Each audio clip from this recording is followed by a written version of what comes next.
Shanti.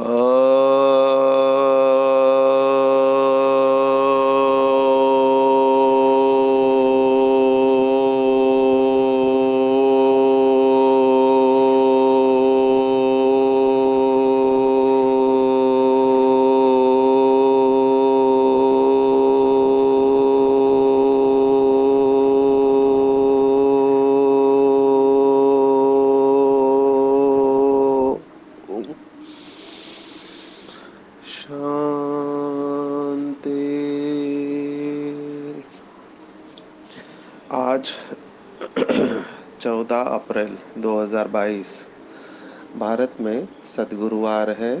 It's Thursday इन भारत।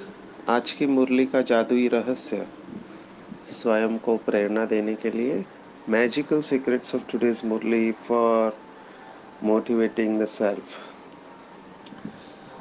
बहुत सारे बाबा के बच्चे यह अनुभव सुना रहे जैसे कल का सेशन, कल के मुरली के सीक्रेट्स बहुत लोगों को अच्छे लगे और बहुत लोगों को फॉरवर्ड भी किया गया और ये रिक्वेस्ट आई कि अनुभव ज़्यादा सुनाए।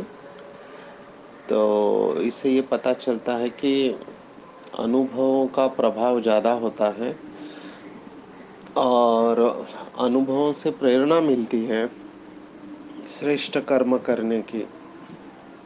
तो जहाँ संभव हो वहाँ पर समय की सीमा को देखते हुए और मुरली की गहराई को देखते हुए जहाँ जहाँ संभव हो वहाँ अनुभव सुनाने की कोशिश करेंगे। आज की मुरली का टेक होम अगर पूछे तो बाबा ने याद दिलाया कि बच्चे भक्ति मार्ग में तुमने क्या किया है। वैसे हमने पहले भी देखा पूरा खेल जो है स्मृति का है और विस्मृति का है। स्मृति से सुख और विस्मृति से दुख होता है। बाबा का मैजिक यही है कि बाबा हमको याद दिला रहे हैं। जैसे लौकिक में हनुमान की स्टोरी सुनाते हैं कि जब सीता को ढूंढने की बात आई तो समुंदर बीच में आ गया। अभी इतना बड़ा समुंदर कौन लांघ के जा सकता है। तो जामवन दिखाते हैं बंदरों की सेना के गुरु। वो कहते हैं कि हनुमान तुम्हारे अंदर ये शक्ति है कि तुम पार कर सकते हो। हनुमान कहता है नहीं, मुझे अपनी शक्तियों का एहसास नहीं हो रहा है। तब जामवन उनको पासवर्ड देते हैं उनके शक्तियों का, आज की भाषा में अगर कहे तो। और हनुमान का पासवर्ड होता है जय श्री राम। और जैसे ही जय श्री राम बोलता है उसकी सोई हुई शक्तियाँ जागृत होती है और वो छलांग लगाकर उड़ते हुए लंका पहुंच जाता है और सीता को ढूंढ कर निकलता है। अब ये बहुत अच्छी कहानी है और बाबा ने कहा है कि सच्चे सच्चे महावीर हम ही है, क्योंकि हम महावीर बाबा के बच्चे माया को चैलेंज करते हैं। माया जो सर्वशक्तिवान है, आधा कल्प जिसका राज्य चलता है, उसको चैलेंज करने की शक्ति केवल भगवान के बच्चों में हो सकती है, क्योंकि भगवान परमात्मा सर्वशक्तिवान है और माया जीत है। तो माया के ऊपर जीत पाना है तो हमारा भी पासवर्ड है मास्टर सर्वशक्तिवान, है ना। मास्टर सर्वशक्तिवान ये हमारा पासवर्ड है माया के ऊपर विजय प्राप्त करने का। क्योंकि सर्वशक्तिवान को जीतने के लिए आपको भी सर्वशक्तिवान बनना पड़ेगा।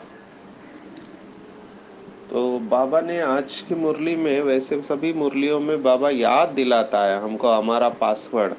स्मृति याद दिलाता है, माना क्या, हमको पासवर्ड याद दिलाता है कि ये पासवर्ड अपने कंप्यूटर में डालो, मन रूपी आत्मा रूपी, तो आपकी फाइल खुल जाएगी।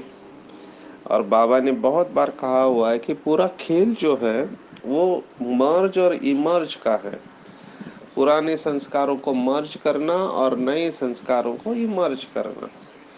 तो नए संस्कार माना सतयुगी संस्कार या ईश्वरीय संस्कार, सो देवताई संस्कार, ये इमर्ज कब होते हैं, जब पासवर्ड डालते हैं हम। और बाबा बहुत सारे पासवर्ड हमको देता है, नई नई बातें सुनाता रहता है। तो बाबा ने कहा कि बच्चे, वो तुम ही हो जिन्होंने कल्प कल्प माया के ऊपर विजय प्राप्त की है। अभी ये बातें सभी के बुद्धि में जाती नहीं है।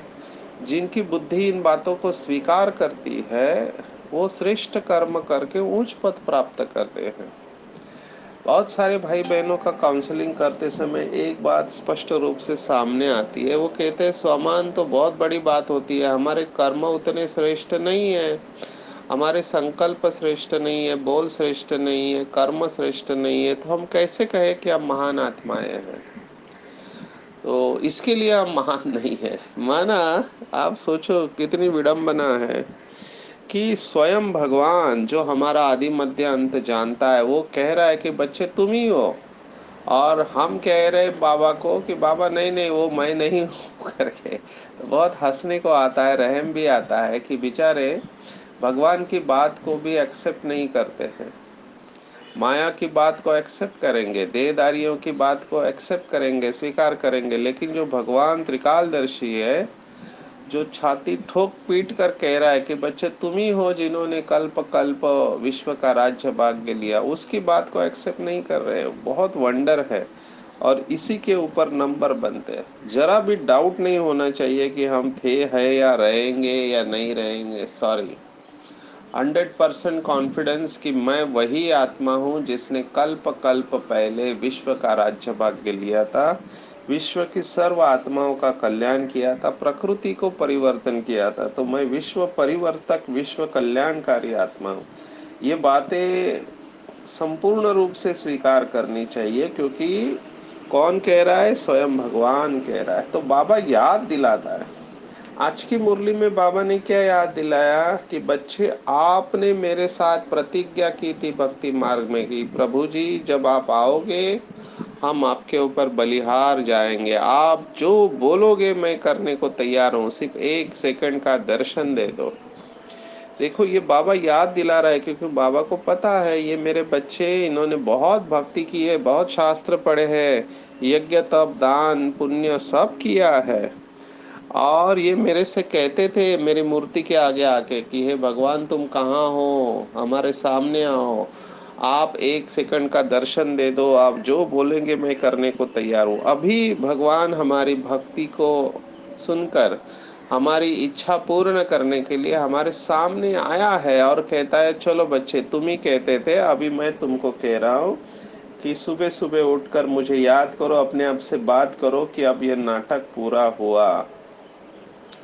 जब ऐसे बात करोगे तो आप मेरे से जो आपने प्रतिज्ञा की है कि एक तो शिव बाबा मेरा, दूसरा न कोई, वो प्रतिज्ञा पूर्ण हो जाएंगी और सब देह के धर्मों को भूलकर तुम मेरे पास चले आओगे। अभी होता क्या है कि ये सब स्मृति बाबा ने दिलाई, लेकिन फिर भी अहो मम माया कहते हैं ना, देह देह के पदार्थ संबंध व्यक्ति वैभव, ये सब बीच में विघ्न बन जाता है। क्यों विघ्न बन जाता है? तो उसका सॉल्यूशन बाबा ने कहा है, सवेरे सवेरे उठकर ये याद करो, अब नाटक पूरा हुआ, अब घर जाना है। ये अब घर जाना है, ये जो शब्द है बहुत पावरफुल है। जिस बाबा के बच्चों को ये रियलाइजेशन हो जाएगी कि हम इस पुराने दुनिया में, पुराने शरीर में मेहमान हैं और महान हैं, वो महिमा योग्य बन जाएगा। तो अपने से बातें सचमुच में करनी चाहिए कि थोड़ा समय पड़ा है, थोड़ा समय पड़ा है। हमको ये भक्ति मार्ग में भी बताया जाता है कि हम एक पैसा साथ में नहीं लेके जा सकते।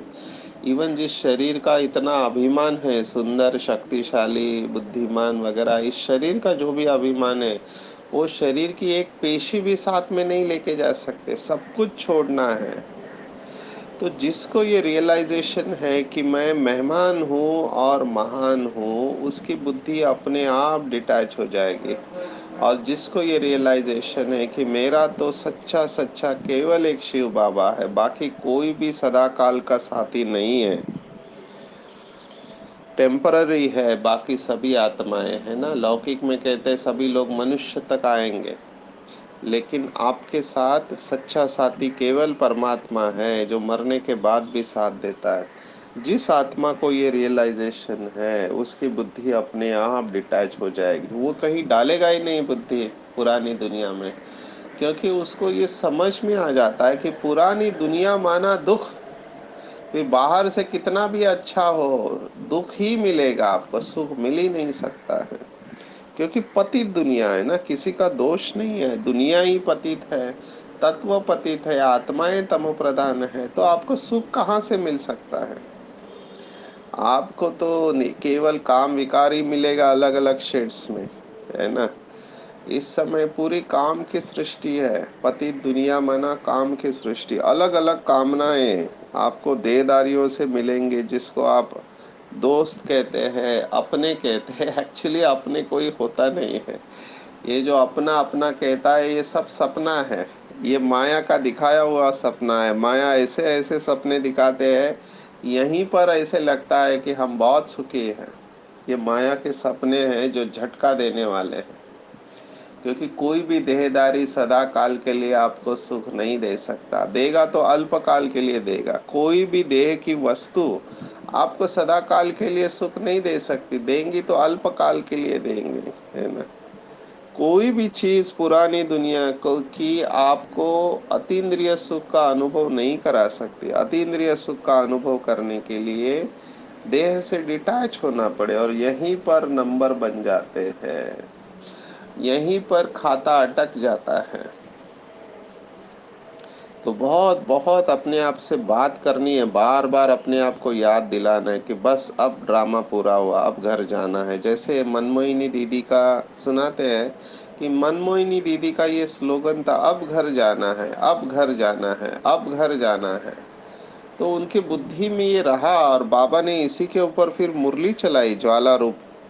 ज्वाला रूप अवस्था ये मुरली बाबा ने 87 में चलाई थी, तो उसका आधार ही ये था। बाबा ने कहा जिनकी बुद्धि में ये पक्का है, दिखावट वाला नहीं, पक्का है कि अब घर जाना है, अब ये शरीर छोड़ना है, पुरानी दुनिया और नई दुनिया में आना है, तो उनका योग बहुत अच्छा रहेगा, क्योंकि पुरानी दुनिया की कोई भी चीज उनको खींचेगी नहीं। और दीदी का योग बहुत पावरफुल था, योग में नंबर लिया था बाबा ने। एक बार दीदी को मधुबन से कलकत्ता में जो मेला चला था वो लाइव दिखाया था, लाइव टेलीकास्ट दिव्य दृष्टि के द्वारा, क्योंकि योग बहुत अच्छा था दीदी का। तो इसके कितने उदाहरण सुनाए, मुंबई की कहानी आपको सुनाते हैं ताकि आपको पता चले कि दीदी का योग कितना पावरफुल था। तो कुलाबा में उस समय सेंटर था, तो दीदी अपने कमरे में बैठकर योग कर रहे थे, तो कुछ पत्रकार आए और आते ही झगड़ा करने लगे, बहुत सारे प्रश्न पूछने लगे। तो उस समय जो सेंटर पर छोटी बहन थी, उसने समझाने की कोशिश की, लेकिन वो सुन ही नहीं रहे थे। वो तो कुछ मोड में आए थे, तमो प्रधान मोड में, और वो झगड़ा कर रहे थे। तब दीदी को मैसेज दिया कि दीदी ये पत्रकार आए और बहुत सारे उल्टे सुल्टे प्रश्न पूछ रहे हैं। तो दीदी अपने कमरे से उठी, आई बाहर, तीनों पत्रकार खड़े थे, दीदी ने कुछ नहीं कहा, सिर्फ तीनों को पावरफुल दृष्टि दिया, और पावरफुल दृष्टि देते ही वो तीनों पत्रकार शांत हो गए और कहा हम जाते हैं। तो ये दीदी का प्रभाव था योग का। आप समझ सकते हैं इस आत्मा की शक्ति कितनी पावरफुल होगी। हमको तो अभी भाषण करना पड़ता है, समझाना पड़ता है, तो वाचा माना सेकेंड स्टेज, ज्ञान समझना समझाना ये सेकंड स्टेज हो गई, किसी को बताना। बाबा ने बहुत बार मुरलियों में कहा है, अभी कोई सुनाने से नहीं सुनने वाला, क्योंकि तमो प्रधान है ना, देह अभिमानी है। अपनी बात को सिद्ध करेंगे, हम 5 बातें बताएंगे तो वो 10 बात बताएंगे कैसे वो राइट है। ये बहुत बड़ी माया है कि मैं राइट हूँ। फिर बीके हो या पीके हो, बाहर के हो, सब लोगों में ये बहुत सूक्ष्म माया है कि मैं राइट हूँ या मेरी बात सच है, या जो मैं कहता हूँ वही सच है। ये स्वयं को सिद्ध करना और जिद्द करना, ये माया का संस्कार है। जो योगी आत्मा होगा वो शांत होकर डिटैच हो जाएगा, वो सिद्ध और जिद्द में नहीं जाएगा। तो कहने का भाव है कि कितनी सारी बातें समझानी पड़ती है जब हम सेशन लेते हैं, लेकिन अगर पावरफुल योग हो तो समझाने की जरूरत नहीं, सिर्फ दृष्टि दे और उस आत्मा को अनुभव करा दे। अभी सेशंस बहुत सारे लेते हैं, आज भी एक फुल टाइम सेशन है, उसकी तैयारी में लगे हुए हैं। लेकिन कहने का भाव ये है कि लोग आजकल सुनना नहीं चाहते हैं, लोग देखना चाहते हैं और अनुभव करना चाहते हैं। आपको और एक अनुभव सुनाते हैं कि कैसे लोगों का दृष्टिकोण बदलता जा रहा है। इंटरनेशनल सेशन था, 3 स्पीकर थे और हर एक स्पीकर को 15-15 मिनट दिए गए थे। तो हर एक ने अपनी बात सुनाई। जब बाबा का बच्चा खड़ा हुआ तब उन्होंने कहा कि दुनिया में इस समय क्या हो रहा है, कितने पापाचार भ्रष्टाचार हो रहा है। तो 2-3 मिनट तो लोगों ने सुना क्योंकि इंटरनेशनल ऑडियंस था। पर क्या हो रहा है इसके ऊपर 5 मिनट हो गया तो लोग खड़े होके कहा कि बस हम और सुनना नहीं चाहते हैं। हम यहाँ पर ये जानने के लिए नहीं आए हैं कि दुनिया में क्या हो रहा है, वो हम सबको पता है क्या हो रहा है। आप ये बताओ कि आपने क्या किया और आपके पास कोई सॉल्यूशन है या नहीं है। तो ये बहुत इंपॉर्टेंट बात है। लोग आज ये नहीं जानना चाहते कि दुनिया में क्या हो रहा है, लोग ये जानना चाहते हैं कि तुमने क्या किया है या तुम क्या कर सकते हो, तुम्हारे पास क्या सॉल्यूशन है। तो दे आर वेरी फोकस। इसलिए अनुभव का प्रभाव ज्यादा पड़ता है क्योंकि लोग देखना चाहते हैं, क्योंकि लोग भी ऊब चुके हैं। पॉलिटिशियंस या नेता लोग कितनी बड़ी बड़ी बातें करते हैं वोट बैंक के लिए, ऐसा करेंगे वैसा करेंगे, ये होगा वो होगा, कि लोगों को अभी पता चल गया है कि ये सब बोलने की बातें होती है, प्रैक्टिकल में कुछ होता नहीं है। इसलिए लोग देखना चाहते हैं कि क्या कोई ऐसी आत्मा है जिसने खुद ऐसा किया है। तो हमारे मम्मा पापा की तपस्या या दादियों की तपस्या देखकर सरेंडर हो जाते हैं, क्योंकि उनको दिखाई देता है कि रोल मॉडल है, ये प्रैक्टिकल में ऐसे है, ये बोल नहीं रहे हैं, ये प्रैक्टिकल में ऐसे है। तो जिनका ऐसे योग होगा पावरफुल, जैसे बताया मनमोहिनी दीदी का या बड़ी दादियों का, बाबा ने तो एक मुरली में चैलेंज किया था कि अगर आप कहते हो, जैसे कई भाई बहनें अनजानेपन में ये कहते हैं कि मैं तो हमेशा बाबा की याद में रहती हूँ, बाबा तो हमेशा मेरे साथ ही रहता है। तो बाबा ने इस बात को भी पकड़ा है। बाबा ने मुरली में कहा, अच्छा बच्चे, जैसे दुनिया में लोग कहते हैं ना, सर्वव्यापी है, कण कण में, इधर में तू है, मेरे में भी, उसमें भी है, खंबे में है और कहाँ कहाँ है। अगर सब जगह भगवान है तो भगवान के गुण दिखाई देने चाहिए। गुण नहीं दिखाई देते इसका मतलब वो कण कण में नहीं है, ऐसे आप लोग ही कहते हो। तो अगर आप समझते हो कि आपका योग अच्छा है और आप बाबा की याद में हमेशा रहते हो, उसको साथ में रखते हो, तो आपके द्वारा वो दिव्य गुण शक्तियां महसूस होनी चाहिए दूसरों को, तब माने कि आपका योग अच्छा है या आपने बाबा को साथ रखा है। नहीं तो समझना चाहिए कि मियाँ मिठू है, अपनी ही महिमा खुद कर रहे हैं।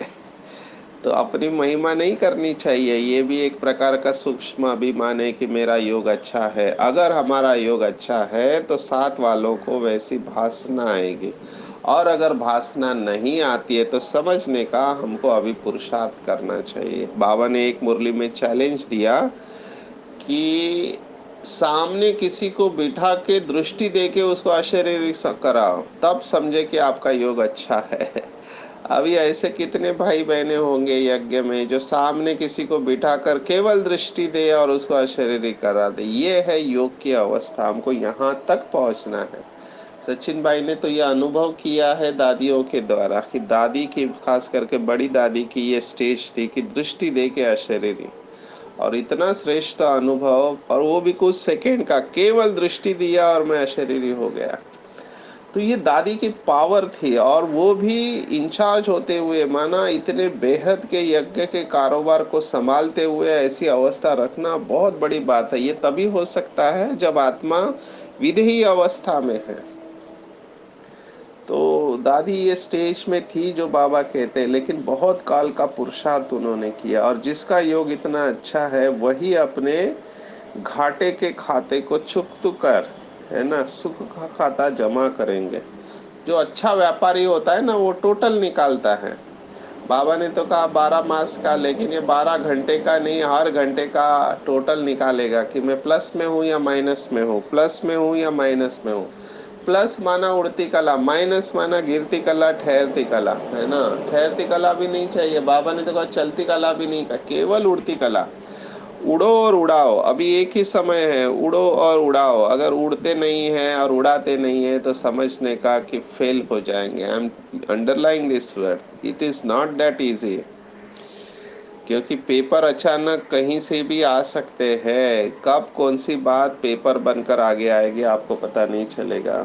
इसलिए पक्का पक्का व्यापारी बनना है, सौदागर बनना है, और हर क्षण देखना है कि मेरा जमा का खाता कितना है। अगर थोड़ी भी आँच आती है, थोड़ा भी दुख का अनुभव होता है, तो समझने का कि अभी तक मेरी अवस्था बनी नहीं है, मुझे मेहनत करना है।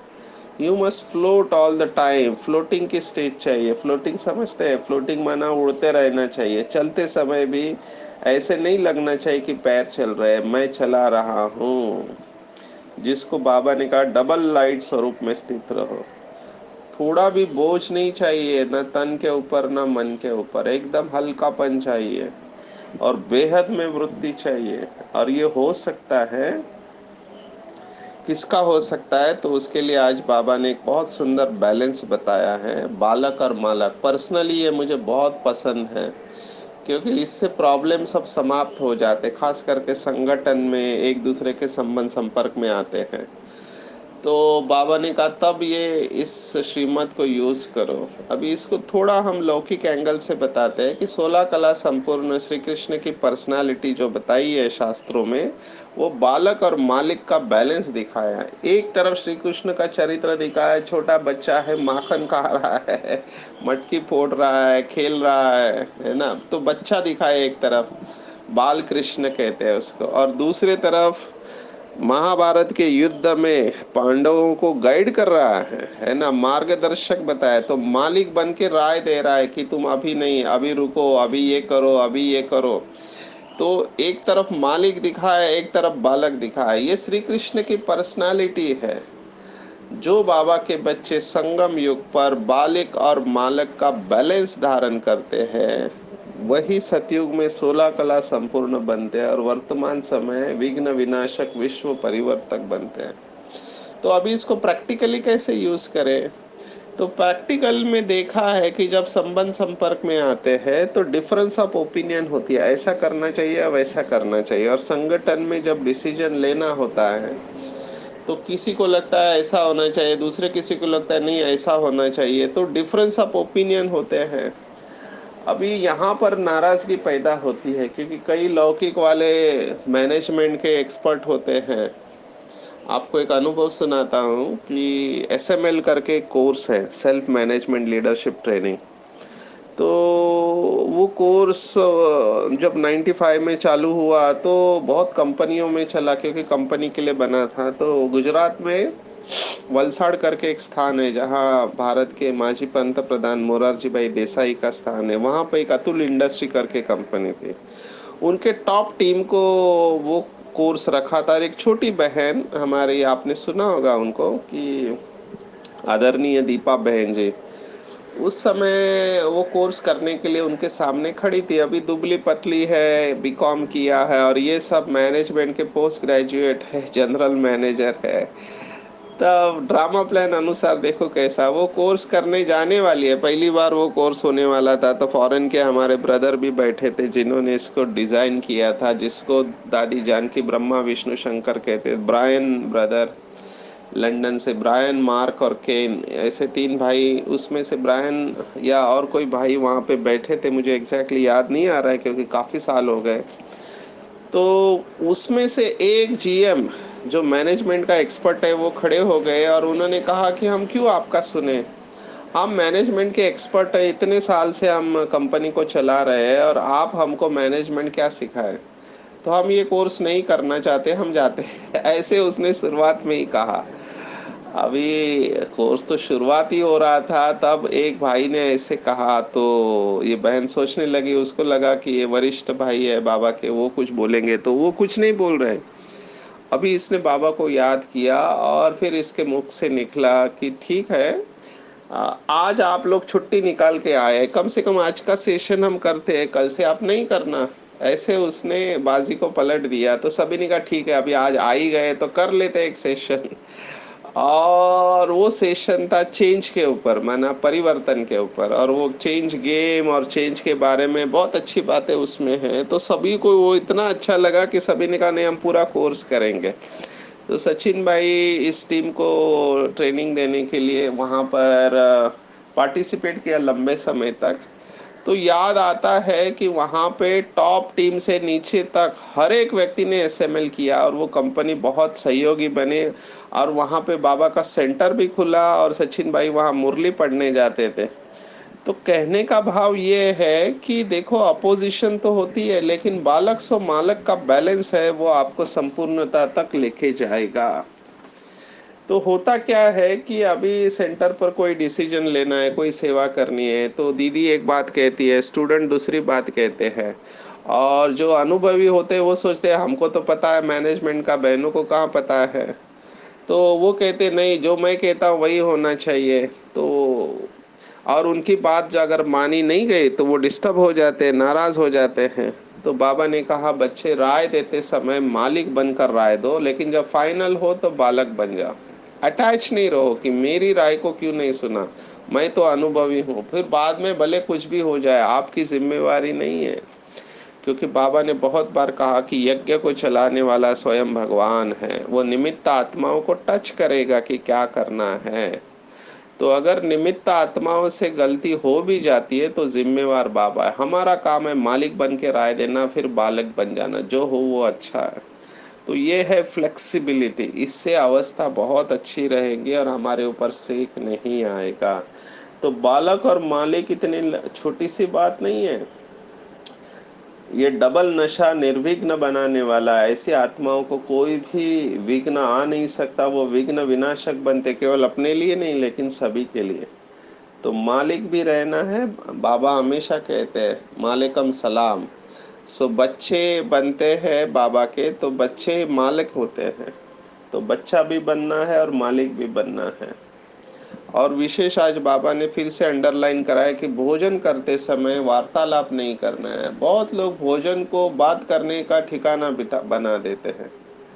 अभी एक ऐसी अब आत्मा है जो कई सालों से भोजन के वक्त बात ही नहीं करती, कहीं पर भी सेवा में जाते हैं तो भोजन के वक्त जितना हम बाबा की याद में रहेंगे उतना माया शक्तिशाली नहीं बनेंगी। नहीं तो ये सब भोजन पाप के खाते में जाता है, माया शक्तिशाली बनती है और याद से पापों का खाता समाप्त करना है।